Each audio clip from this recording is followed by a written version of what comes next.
also want to stress test, and stress testing is you're gonna update your assumptions based on like what's possible, what's maybe less possible. So like realistic scenarios, like scenario 1, 2, and then maybe like a worst case scenario. Those outputs are really going to be able to help decision making. You'll see how it impacts your budget. So for people who are on the financial side and they're worried about their, like a margin or net profit, this is a good area to see how the impacts those types of metrics.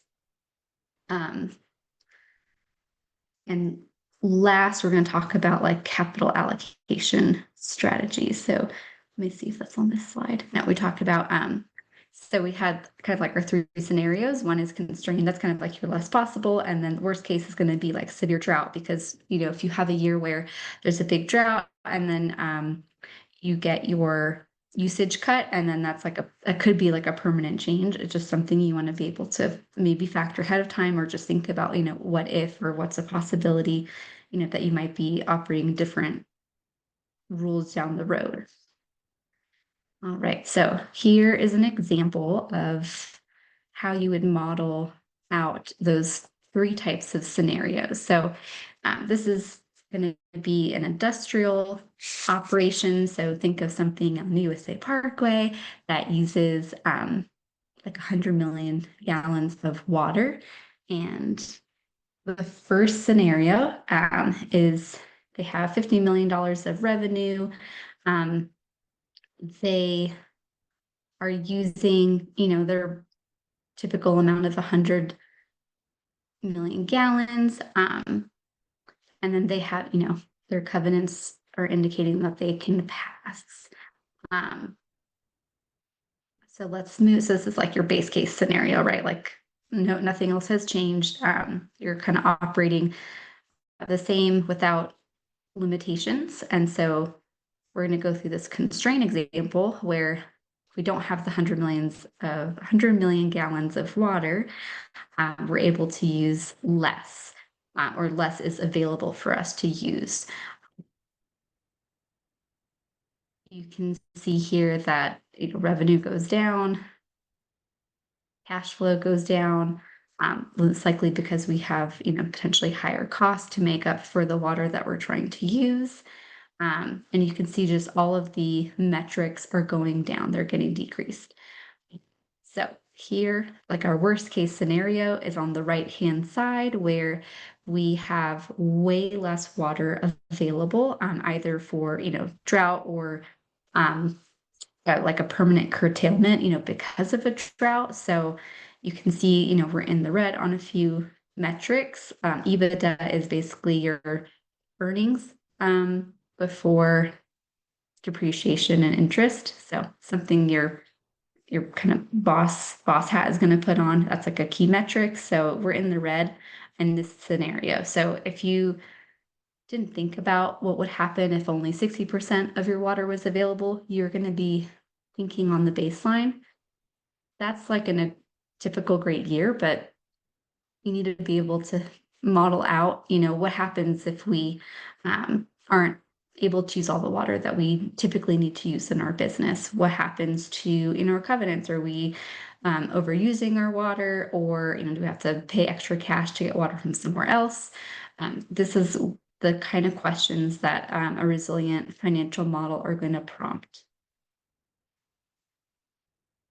So I think the main point I want to bring home is this free cash flow goes really negative, from a positive 3 million to negative 7 million, which is going to really hurt or tank a business. Cash flow, as many business owners understand, and groups that operate right off of a budget, if you don't have cash, you're not going to be able to stay afloat on the long term. So cash flow is critical, and if your water usage impacts your ability to operate a business or generate revenue, you want to model out how your cash flow is going to be impacted.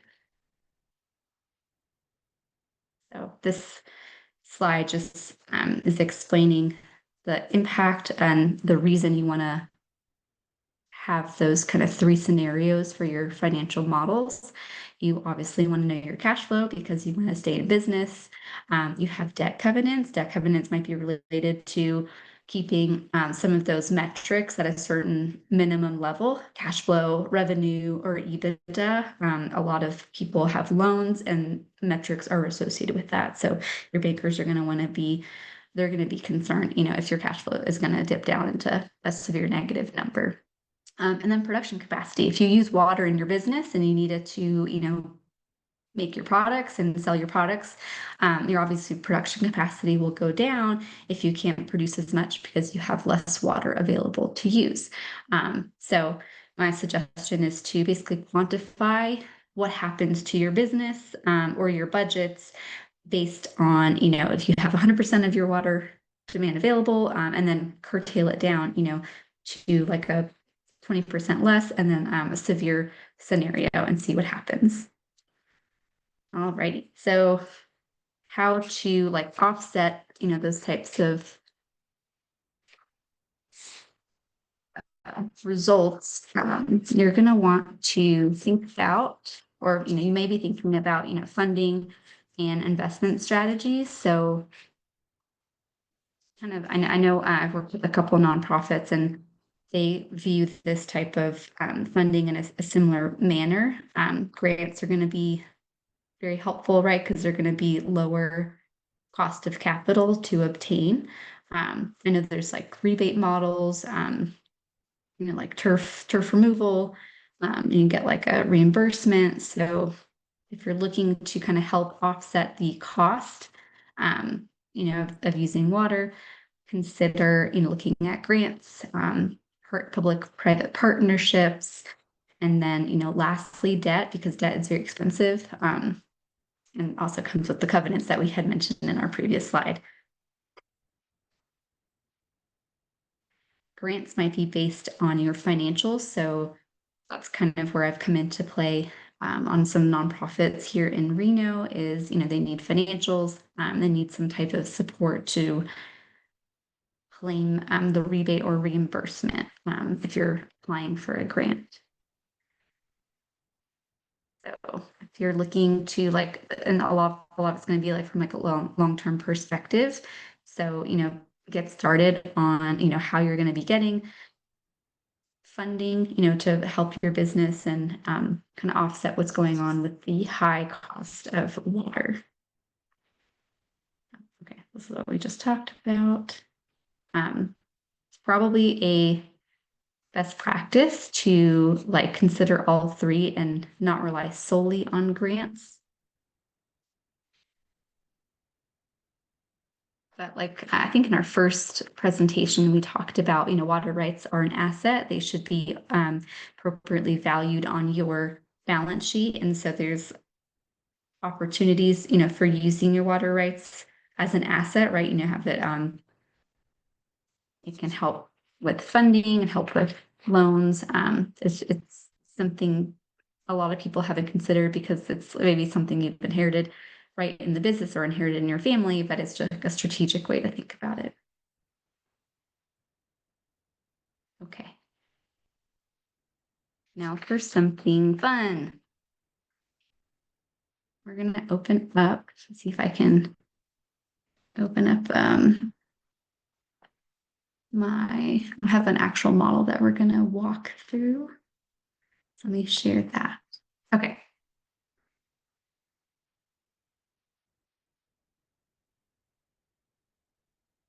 So in this model, we have a whole bunch of assumptions, and the goal is to see kind of what the cash flow impact is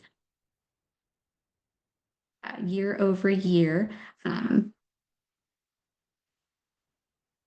based on, investments, grants, the amount of water cost. This is, I guess, a more complex financial model, and I'm happy to share this with you as well, but this is like a good, you can kind of play with your model and see what happens with your business based on the assumptions. So I have just like initial assumptions in here. So about 450,000 for investment. So you get 90,000 for like a reimbursement type grant. Assume we're able to save 220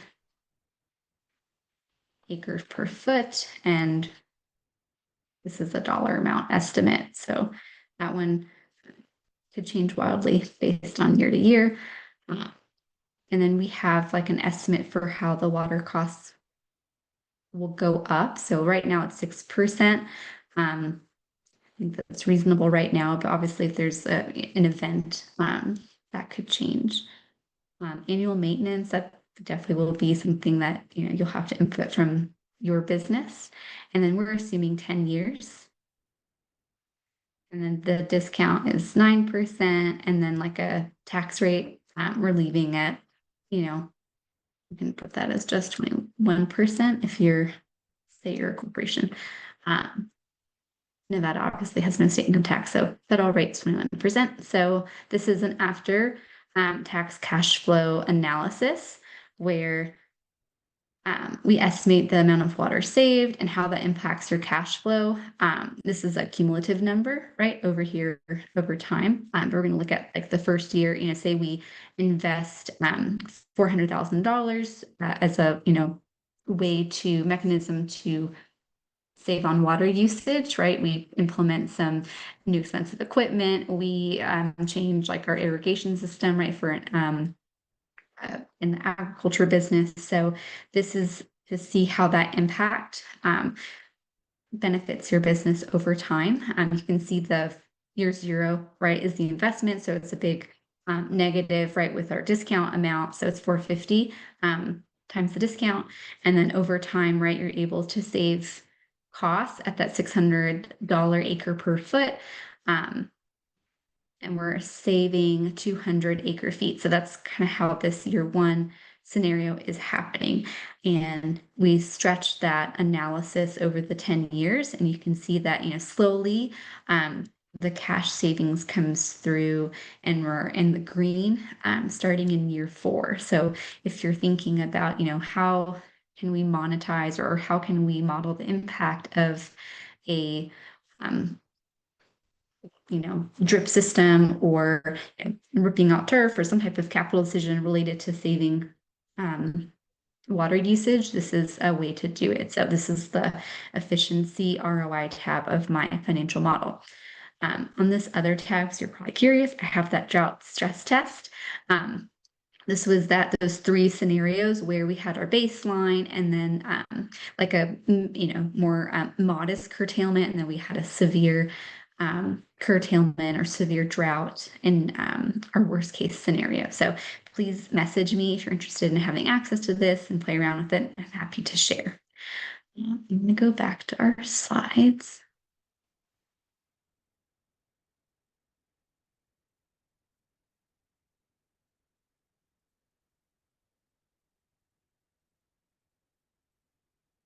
So what you're seeing on here, this is more like a couple snapshots of I was playing around with the water usage model. So I can share this with you as well.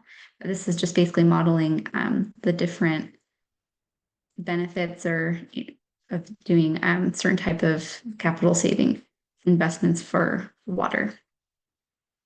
Okay. So we already talked about, I think, from the agriculture perspective. But in our first example, we had, they made an investment of 400,000. It started paying back in year 4. You obviously have experience with some of those decisions, but from the agriculture side, maybe you started your business and you were exporting or growing alfalfa or hay, and you were exporting that, and those are pretty high water use crops. And if you modeled out, the cost and revenue and benefit over time, maybe, and you had junior rights, maybe you consider, okay, we'll do different types of crops and use deficit irrigation. These are the types of decisions and questions that will come out from doing resilience in your financial models and doing the stress testing. On the municipal side, I think we've probably seen this a lot more in Vegas, where they are, banning turfs, reusing water at high scale. Some of that's also happening here in Reno, right? I live in a neighborhood where I think no one has front yards. It's all like hardscaping. So those are, active decisions that, municipalities are making. At least I'm experiencing that from the, residential side. So all of those, you want to be mindful of how to benefit your business, but also, think of both sides, like water use, and then if your business is dependent on water for producing products and having revenue, you want to be able to model the impact. For one more point on the industrial side, water, it's not just like, can we use the water and the utilities out there. There's also water permits. I know that's pretty critical out for businesses on USA Parkway. You want to be able to prove, right, that you need the water, you have a water plan. And if you don't, I think you are at risk of not being able to build, or you might not get your permit. So there's kind of a pretty impactful result, if you aren't modeling things out and being a little bit more proactive on the water use side. Okay, so those are our case studies. The last thing I want to share is like an action plan. So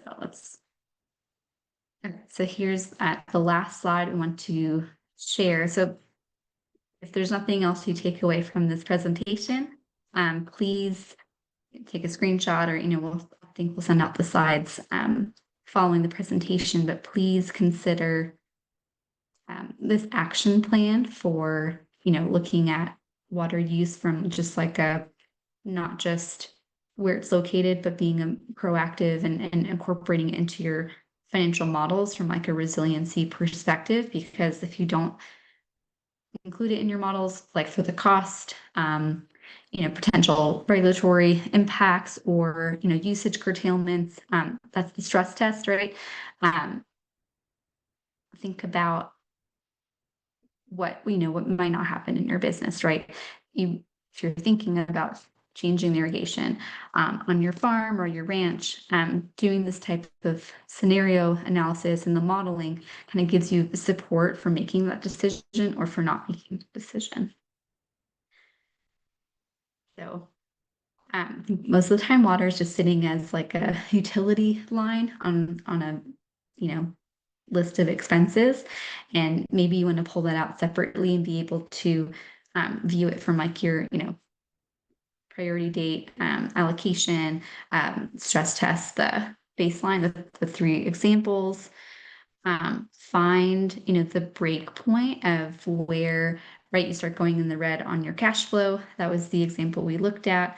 And then consider, if you need to have cash to offset high costs, or to offset if you have to buy water from other sources, consider the grants, public-private partnerships, and lastly, debt, but that one's expensive. So just keep that in mind. And then revisit this, on or annual is probably a thoughtful goal, but every few years, just keep an eye on it, keep track of it. You just don't want to minimize surprises. All right, that is the end of my presentation. So hopefully that gives us a little bit of time for some Q&A. Thank you so much, Michelle. If anyone has any questions now, you can unmute yourself, or I can move you over as a panelist and you can put your video on, or there's the Q&A box as well at the bottom of your screen.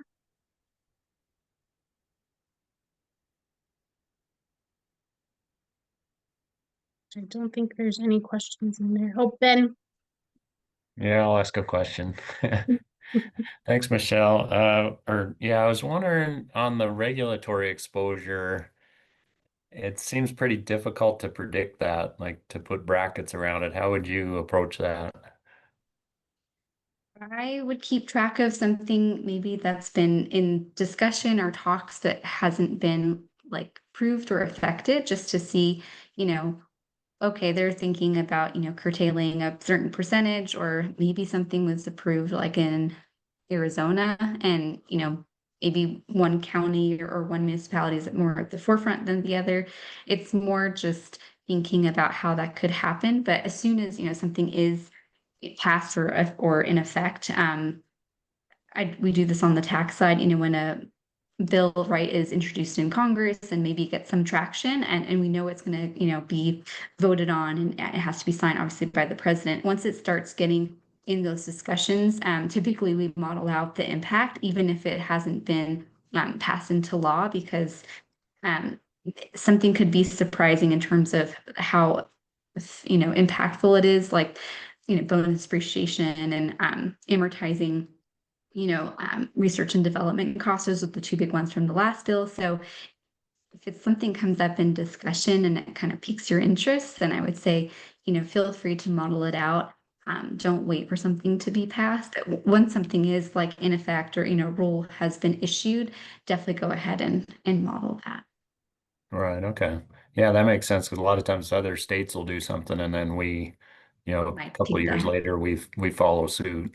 So, Yeah. Yeah. I think we're kind of the Western states, maybe one is more at the forefront than the other. And once, the state or municipalities, right, look at, okay, well, another state has done this, let's consider it, then that might be something to just check on, like once a year, once a quarter kind of thing. right.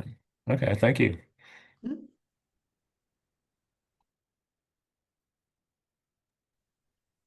Does anyone else have any questions before we hop off of here? Looking. You can just unmute yourself if you do.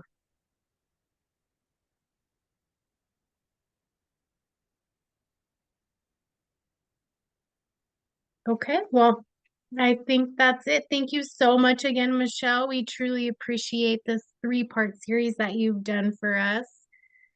Oh, Mandy, Mandy got off. Okay, I thought had a question, but they're gonna get a follow-up email, everyone. If you could fill out the survey and return it, that would be great. And have a great rest of your day. Thank you for joining us.